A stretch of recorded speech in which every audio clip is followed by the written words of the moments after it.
I think all these things added up, and these are things that we did not know about at the time we were covering the stories.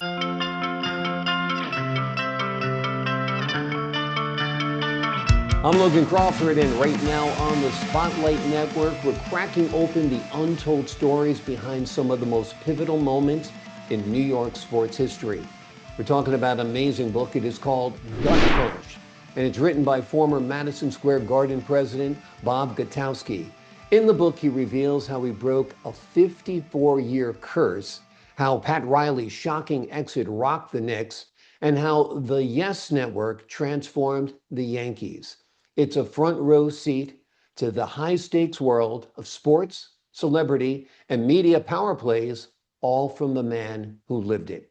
We're delighted to have this very talented author join us here today on Spotlight. We thank the team at Books to Life Marketing for helping us put him in the spotlight today. And we ask viewers like you to support authors like him by subscribing to our channel and by purchasing his amazing book. The links are below this interview. And be sure to download the Spotlight Network TV app, streaming on Roku, Apple TV, and Amazon Fire TV. Bob, thank you so much for joining us here today on Spotlight. Oh, it's my pleasure. I've been looking forward to this for a while. Great to have you on the show. A 54-year streak, a losing streak for the Rangers. That is something else to break. And, when you have a milestone like that in your career, people don't forget about it. Tell us a little bit about your role in getting the team ready to take the cup. Sure. First of all, I was talking to Mike Richter last week, and we realized had we not won that cup, it'd be 85 years since the Rangers won the cup. So, the most important thing, it was a collective, without a doubt. No one man was responsible. A lot of men were, and you have to thank Neil Smith, who was really, for a long period of time, an excellent general manager that was really responsible for putting the majority of the team together. Bringing in Mike Keenan was ultimately the final piece. We knew we were close. I didn't know how the relationship would work. Messier was fond of Keenan, and he was very important. And all of that together and all the behind the scenes ugliness, unfortunately, led to the winning of the cup in that it broke the relationships apart. But it was great for New York, and it was great for the Rangers. And part of me believes we had to go through that ugliness to get the cup. So I think we all came out okay. Yeah, absolutely. Can you take us inside the moment when Mike Keenan left the Rangers? Yeah, that moment was a tough moment. There was a lot of things were going on. If you read the book, you realize that Paramount, the owner, was selling Madison Square Garden to a new owner. Mhm. And we all knew, certainly I knew I was going to be gone. The new owner was going to want its own people. Mike Keenan was pretty realistic because I was honest with him that if I go, he's probably going to be in trouble, and he knew it. Neil Smith very much wanted to get rid of Keenan. Keenan knew it. I knew it. Paramount knew it, and it was going to be hard to keep that group together. And so Mike was very concerned. He, in a lot of ways, was going to be embarrassed by being fired as the New York Rangers head coach after winning the Stanley Cup after 54 years. And he very much wanted to protect himself. And unfortunately, he and his agent had a deal worked out with Keenan, with Neil Smith, to make believe that the contract was a day late in being sent, gave them an out to go look elsewhere. I became aware of that. And unfortunately, when I was honest with Mike and said that I don't think I'm going to continue here, after my conversation with Paramount, he made the decision with his agent to go elsewhere, move elsewhere, and he made the deal with St. Louis, which I understood absolutely, because he was going to be gone. It was going to be embarrassing. But I didn't understand that he didn't have the respect for me, because I was very protective of him, to let me know first. And Mike and I have talked about that subsequently, and he's apologized, and he knew that was wrong. So I understood why I went. Disappointed that at least didn't tell me. Yeah. And sad for the franchise, because I think he was such an important part with Neil and with Mark and all the players. Yeah, absolutely. Another storied part of your career is the development of the Yes Network and the airing of the Yankee games. That was your vision. Tell us a little bit about that. Yeah, when I got the job as president of MSG Network. I worked for Paramount, they moved me over. And we had MSG Network, and we really have a summer programming.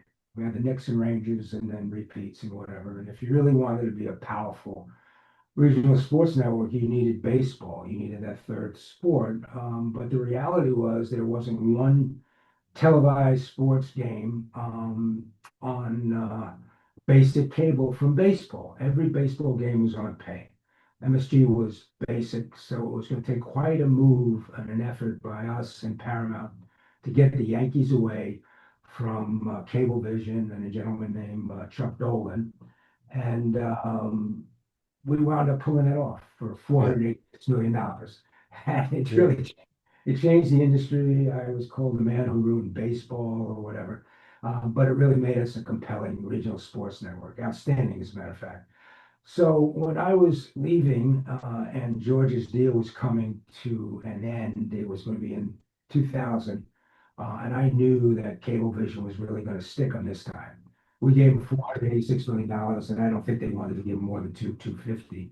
So I went to George and his people, and I said, I have an idea of what you can do. And basically, you can do what MSG did back years ago and create your own sports network around the most important franchise in all of sports.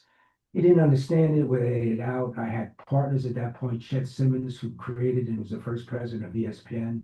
And Mike Traeger was one of my mentors and a great programmer for ESPN. And we built this whole concept.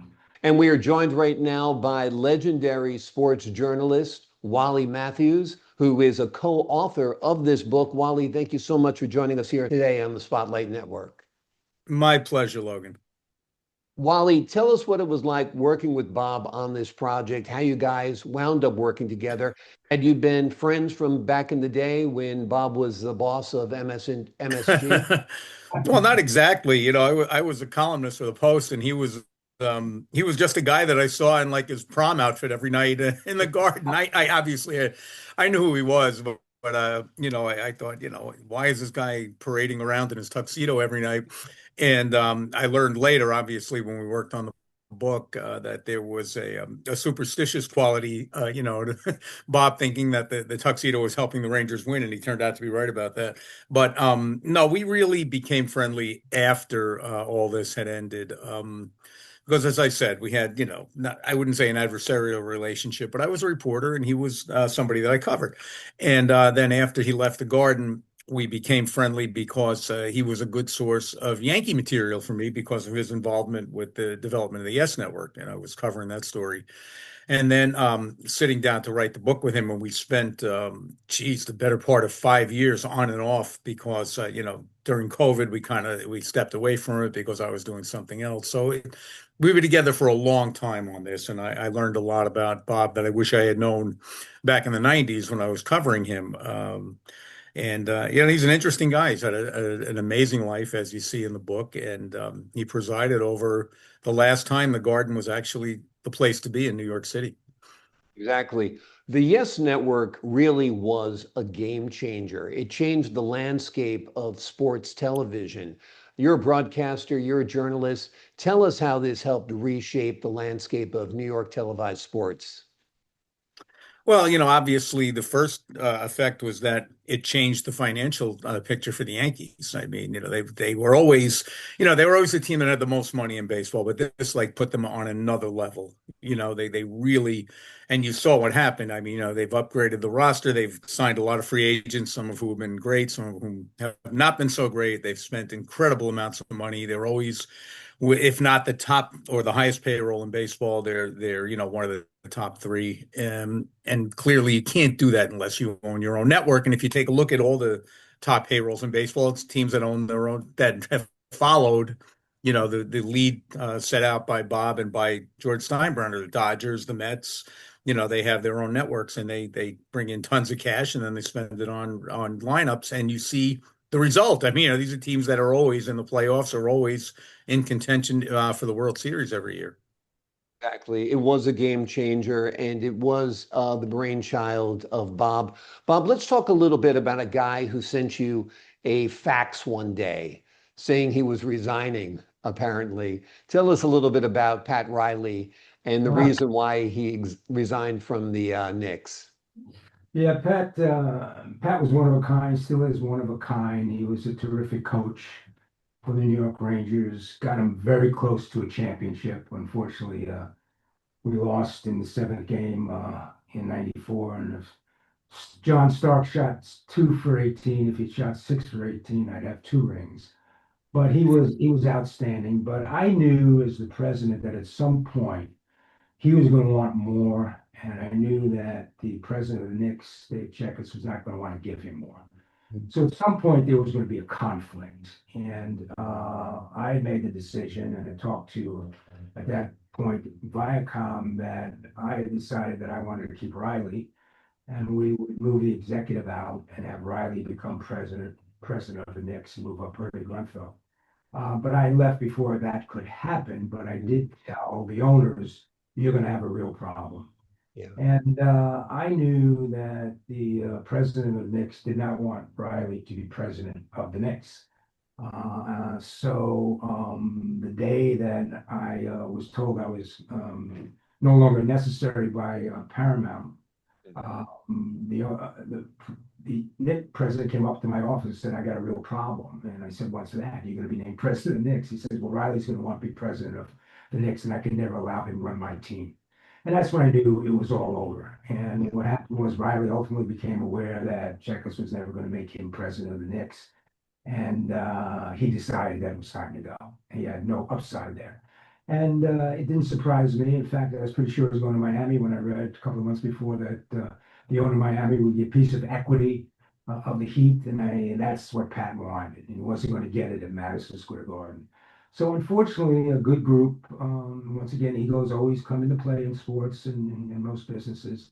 That ego clashed, and Riley decided that he had to go, and that he was made the bad guy, which was unfortunate because he was not the bad guy. He was incredible for that franchise, but you just couldn't put all the air in that particular balloon. Yeah, exactly. And also there's a lot of stories that are told about the resignations that often are true, often untrue. Bob, Wally, you and I are all New Yorkers. Wally, it seems like when you leave a New York franchise, that's tough to do because it seems like there's New York and everywhere else. What was your take on Riley leaving the Knicks? Well, honestly, Logan, I spent more time covering the Rangers than the Knicks, but we all heard the story of the resignation by fax, and that obviously didn't help him. That was put out there by certain members of the media who, you have to understand, the slogan. There are certain members of the media who have loyalties to certain people and organizations because they feed them information. And obviously, Dave Checketts had his little favorites in the media, and he got the story out there that Riley, just left us in the lurch and sent us a fax. And the funny thing is, I was at the Garden every single night when the Rangers and Knicks were in the finals, and I thought I knew everything that was going on there. And obviously, I found out later from talking to Bob that I only knew a fraction of what was really happening. And one thing that Bob didn't tell you was that a lingering, festering wound with Riley was that he had bankrolled his team to a trip to Reno during the regular season to kind of kickstart them, and took $10,000 out of his pocket and to bankroll them, let them go play, do whatever they want. And he couldn't get the money back from Dave Checketts because he hadn't asked or pre-authorized. And this, it seems like a trivial amount to a guy who was making millions of dollars, but it was a matter of principle. It's like, I took this out of my pocket to help your team get to the finals, and you won't give it back to me. And this was, aside from the bigger issue of wanting to be president of the Knicks and Dave Checketts saying it's my team, which clearly it wasn't, it was Riley's team. I think all these things added up, and these are things that we did not know about at the time we were covering the story. So I would say myself and a lot of my colleagues did Riley an injustice here because we weren't given all the information. Yeah. Absolutely, which is often the case in journalism. We try our best. Some of us are good at getting the story right. Other people kind of fabricate along the way and try to sell the papers or get people to click or whatever it might be. Let's talk about George Steinbrenner a little bit, Bob. What was it like working with him? Certainly a New York icon, certainly a legend in his own time, perhaps in his own mind, but did great things for the Yankees, of course. Tell us a little bit about your relationship with him. Yeah, George was an interesting bunch of guys. I had a fondness for George. I mean, you know, when we first, to be honest, I didn't like Steinbrenner not knowing him. I hated the Yankees. I grew up a New York Giants fan, a New York Mets fan. But we needed baseball, and when we couldn't get the Mets, we went to George. And George was very powerful for sure, had a relationship with the chairman of Paramount Pictures, Marty Davis, who didn't like him or trust him. But I had a mentor there named Art Barron who understood how important baseball would be to MSG Network. And we didn't want to sell MSG Network to Cablevision. We wanted to beat Cablevision. And to do that, we had to go get the Yankees and we had to work through George. And we instigated a first meeting with George. We told him what this was all about. In fact, legendary Sonny Wordland put me in touch with George. People probably won't know who Sonny is, but if they ever look him up, you know, you'll be impressed.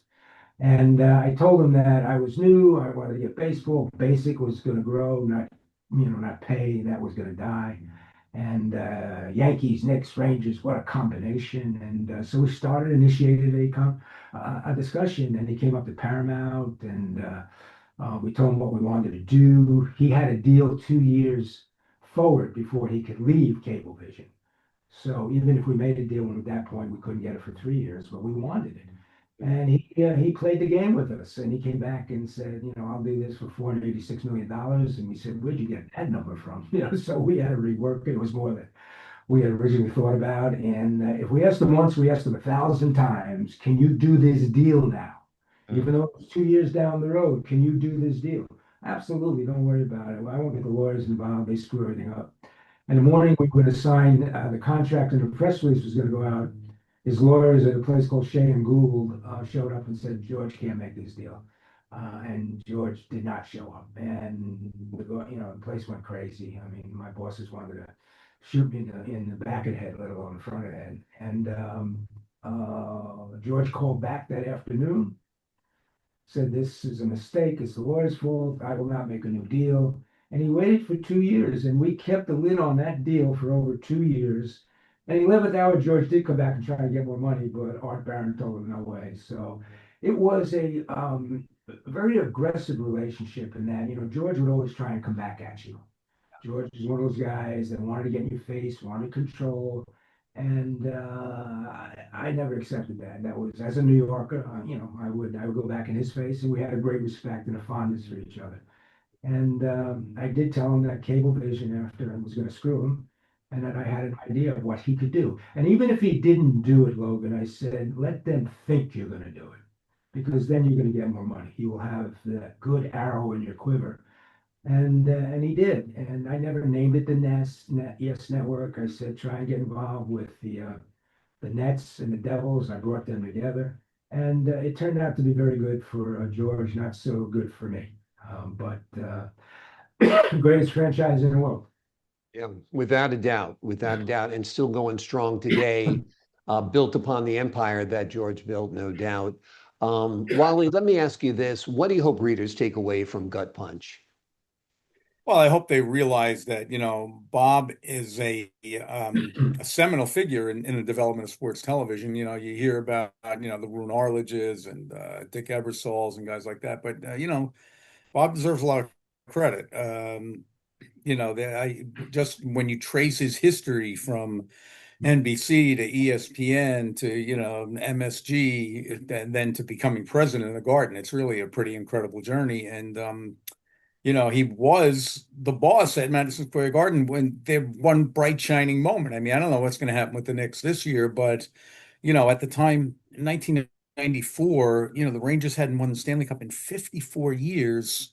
And to have broken that curse was as big as, the Chicago Cubs winning the World Series or the Red Sox. It was that important to New Yorkers. And when you look now they're 32, 31 years into another streak. They're more than halfway to 54 years again. So it was a pretty incredible moment. And I think Bob deserves a decent amount of credit for that.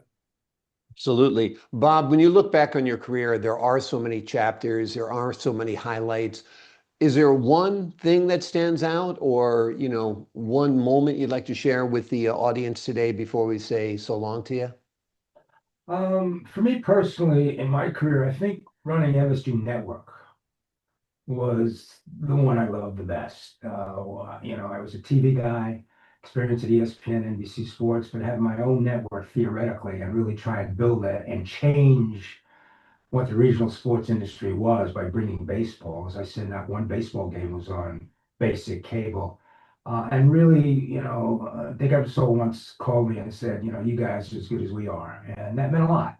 He was the president of NBC Sports. And we had a great group of people. So I think that moment, that period of my time was outstanding. And then I just think the day we won the cup that night and holding the cup up and just rotating around the ice and seeing the fans and the faces and the excitement and them just yelling thank you, thank you, thank you was very rewarding for a New Yorker. My father used to take me there when I was a kid, and I was a big Ranger fan with the original six. So just being part of that, being part of that success that year was great. But I also knew that moment was never going to last, and there was never going to be a moment like that again. I think even if the Knicks win this year, was for me very rewarding growing up in New York City. Absolutely. It was a long time coming. It was great to be the head at that point of the wonderful history of the Rangers, especially that moment. The name of the book we've been talking about today is Gut Punch. It's written by Bob Gutkowski and Wally Matthews. It is an insider's deep dive into the golden era of New York sports. It is full of twists, triumphs, and turning points. Bob, Wally, thank you both so much for joining us here today on Spotlight. Thank you, Logan. Thank you, Logan. Thank you, guys. To the folks at home, I'm Logan Crawford, thanking you for your time this time until next time on Spotlight.